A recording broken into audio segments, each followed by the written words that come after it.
Hey everyone, Mark with North of the Wall Garage here today. Wanted to talk about Toyota's new release of the Land Cruiser, compare it to the GX550, which I have an order in for, and then even the GX460, which I currently have now, and just talk through my thought process about the new Land Cruiser, what it means for the off-road segment, and whether I was tempted to change my order. All right, so here's the new 2024 Toyota Land Cruiser. Right off the bat, I think it's a pretty cool looking truck. And I think they really nailed the design. It is interesting too, when you compare it to the way that the GX550 looks, it looks like Toyota took a much more modular approach. And the specific angle I want to point out is the way that they constructed the front fascia here, specifically around the headlights and the front bumper. When you look at the GX, obviously this is a movie running, but if you look at an image of the GX, you'll see that the way that the headlights here drag across into the front quarter panel, along with obviously the different angles and integrated fog lights, all of these other sort of design features that I think make the GX have a certain type of appeal, are a little bit reserved on the Land Cruiser. And what I do appreciate is that certainly from a repairability perspective, and as someone who likes to work on their own cars on my own time, I appreciate that, out of warranty, obviously. I appreciate that this is something that really has the mechanic or the field mechanics in mind. So that's very exciting to me. So I like the front and I like the 3/4 because it really looks the same as the GX550. It's cool to have the two-tone paint and the raised roof revs. Everything looks good here. The back is giving me a little bit of like Jeep Compass. I will forgive them for that. It is what it is. Obviously with safety regulations and the way that trucks have to look nowadays, there is a shared design language across many manufacturers, and this is just one case, maybe a bad example, but that is what I'm kind of getting here. Between the two, yeah, I think the GX looks nicer, but like at the end of the day, I'm buying the truck for its mechanical capability. Price point's obviously big, and different adventures I can have with it and what it means for my family. Safety is part of that too, obviously. But it's just interesting to see and kind of compare from that perspective, depending on the way you look at it, good thing or bad thing. Also interesting that they released it with two different types of headlights. You really don't see this too often anymore. I feel like this is a throwback to like the industry 20 years ago where you could kind of option different trucks with different taillights. And yeah, you could do that in the GX, like the sport design, you get the all red taillight. Certain Porsches, you can go with the clear rear tail or real rear line. But to have this as like a very prominent option, that you're not just upgrading the lens, like you're not going from a halogen to a xenon or to a xenon to an LED or to a laser. Instead, you're going from a boxy triple beam headlight to a singular halo style running light. It's interesting that they're offering that. And I like it. I think it's kind of cool. Between the two, I think I prefer the more modernized triple beam, which actually kind of reminds me of the older Land Cruiser that's pictured in this image. It's a nice look either way you slice it, and I think it looks like a very cool truck. Interior wise, I was surprised by a couple things. I think, and this is a hot take, I think the premium interior on the Land Cruiser actually looks better than that of the one on the GX. And I talked about this previously in my GX550 video, was that I was a little bit unsure the way that Lexus had chose to go with this interior, especially on the Overtrail models where you have that random inclusion of the green suede.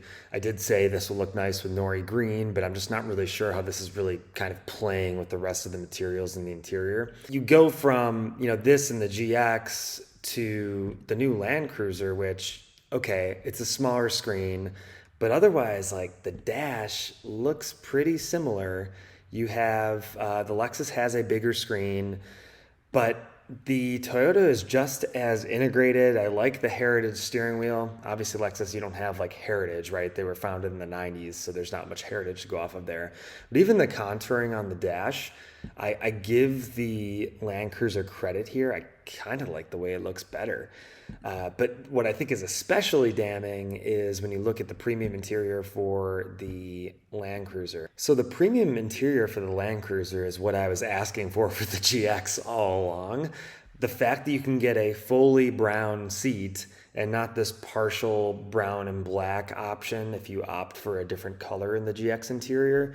And instead in the GX, when you go with a leather option, now this is only available on the luxury trim, but you have this weird interjection of the black leather. Even on the front seats, you have the black surrounding the saddle leather insert, which I just think does not look nearly as good as when we go back to the Land Cruiser interior, where you just have a fully brown seat that's playing with different textures and stitching. This just looks better. So I give the Land Cruiser a lot of credit, and when I saw the interior, I really started to think, I was like, geez, this is, I would say, more compelling than the GX550 from an interior design standpoint. From a functionality standpoint, the GX does benefit from a larger screen. I think it's 2 inches larger. The Land Cruiser is 12, the GX is 14 and change.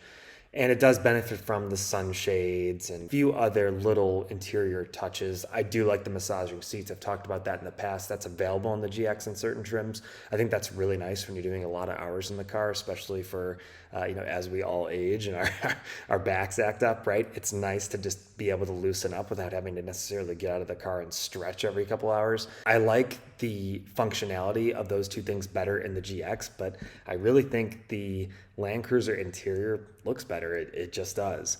So that got me thinking off the bat, well, if this ends up being $15,000 to $20,000 cheaper, which I think when you're going to compare top trim to top trim, like the top trim in the GX550 to the top trim in the Land Cruiser, that gap is going to shorten a little bit. You're probably going to look at, $80,000 for the GX550 Over Trail Plus.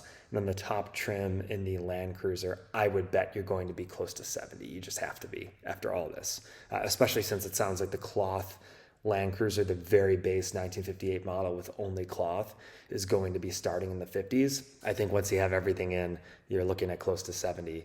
So, you're probably talking $10,000 all in, the difference between the two.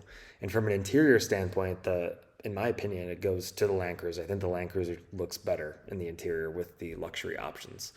Exterior, I still give the GX550, as I said earlier. But then the important part comes, right? Then we're going to talk about mechanicals. Initially, before I started doing more research on this model, when I found out it had the 4-cylinder hybrid that's found in the Tacoma, I thought to myself, they're only going to use the Land Cruiser to replace, Land Cruiser in quotes, right?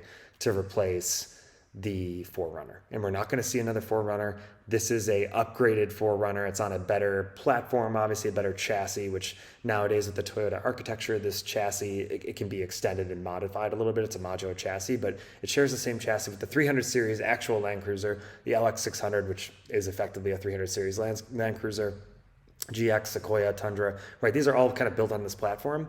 From a platform perspective, it's an upgrade, but in terms of power plant, the fact that this is leveraging the 4-cylinder hybrid, I thought was a very interesting decision by Toyota. I was fully expecting to see the same engine options available in the GX for the Land Cruiser. So the fact that you're only getting the 4-cylinder here with a hybrid battery, the hybrid system, I think that limits durability. I think that's a known quantity, right? You're introducing a dependent battery system that contributes to the drivetrain.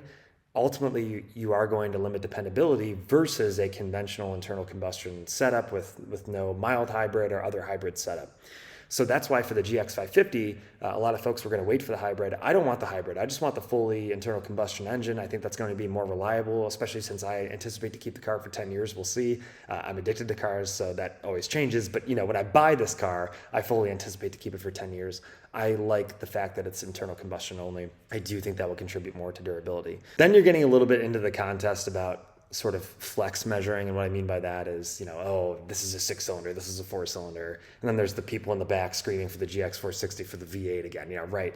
Obviously, there's a large crowd that believes there's no replacement for displacement, and there's some truth in that. Forced induction changes a lot of that formula, as well as in this example, forced induction plus a hybrid battery and motor, electric motor. Those things change the equation. But having said that, I still think on a full-size truck to only have a 4-cylinder is, and it makes good power clearly, right? These numbers are healthy, 326 horsepower compared to almost 350 in the GX. 465 pound-feet of torque. I think the GX is 500. So the numbers are somewhat comparable. But at the end of the day, you're having a 4-cylinder engine that is just wrung out a little bit more than you need to for a 6-cylinder because you have the extra displacement, the extra size of the engine. You get back to that reliability conversation, and I can't help but think, again, you're introducing a more highly strung, smaller engine into the equation and asking it to do the same types of tasks. I think you get into a Ford EcoBoost type situation, which I talked about in my GX video, where you have a highly strung, in their case, V6 engine with turbos, but those are very highly strung. They're really pushing boost through there, and they're really maximizing those engines. I get the feeling that this is a little bit of the same situation. It's in the Tacoma. It's probably going to be great. Who am I to say? But it makes me think, just from an enthusiast perspective, someone who's had a lot of experience with different platforms, have driven and owned a lot of different cars, electric, hybrid, internal combustion, of course. I think this setup is going to be less reliable than the V6 on the GX550. Time will tell, but it's something to note. In conclusion, this is a shorter video, I know, but it's something that I thought was worth giving an initial take on. I think Toyota did a very good job with this Land Cruiser/Land Cruiser Prado. I would have liked to see the 300 series come to our shores. And I said this in my Lexus GX550 video. I think Lexus screwed up with the LX600. They really kind of ignored the off-road crowd. To get the fully off-road kit, you actually have to get the F Sport model, which has the extended fascia, which is not what you want for off-roading. So the LX600 really wasn't packaged for off-roading in the first place, and I think it left a gap open for the Land Cruiser, the 300 series true Land Cruiser, to come to our shores and roll that out. Especially since now, okay, 10 years ago, with Land Cruisers being $80,000, $90,000, that was a lot of money. Yes, it's still a lot of money today, but you can option a Chevy Tahoe for $85,000, or GMC Yukon, not even a Denali, for $85,000, $90,000. So that is just the cost of full-size SUVs nowadays, which is kind of makes me sick, but it's just the reality of the market currently. So I'm a little surprised they didn't just bring the 300 series over and roll that out. I know there's production issues and they're backlogged in Australia for like years, but I think that would have been a better fit than the Prado version, just from a off-road portfolio standpoint. And now it'll be really interesting to see. There's rumors that the 4Runner is going to come out. It is going to be like the Tacoma, just an SUV form with a manual transmission. So there's going to be a lot of different flavors of off-road you can get. And obviously that's a huge market, but I can't help but think there will be a lot of cannibalization between the 4Runner and this Land Cruiser model. The GX, I think, stands strong alone. It's a luxury product being a Lexus, but then you have the different powertrain options that you're just not going to get in the Toyota portfolio unless you step up to the Sequoia or Tundra, in a truck situation. So really interesting setup. I am excited to see them. If I was in the market for this price point, a little bit lower than where I ended up, I think the $50,000 cloth option is actually kind of cool. And I know it's crazy, 50 grand for cloth, but that's just the reality of the market right now. It's gross, but it is what it is. But I like that idea, just similar how to the Land Rover Defender, you can get in like a stripper model with almost nothing on it. I think that's really cool, and I kind of like that utilitarian aspect. I'd be tempted to go in that direction with this type of build. Having said that, I don't fault anyone I'm excited about it still. I think it's a great truck. Just for my purposes, I think the GX wins this battle on really all grounds except the interior quality, which is shocking. You think it would be the exact opposite.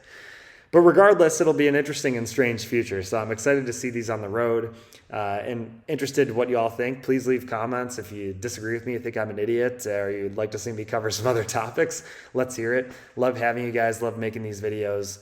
And thanks for watching. And if you want, please leave a like. That's great. It helps the channel. I'm trying to build this thing up and get it going a little bit more with likes and subscribers. So if you have the time, really appreciate it. If not, hope you keep watching anyways. So thanks all. Excited for the next video. Like I said, working on audio and interested to hear more of what you'd like to see. So just drop me a comment or send me a message, however you need to do it. And thanks for watching.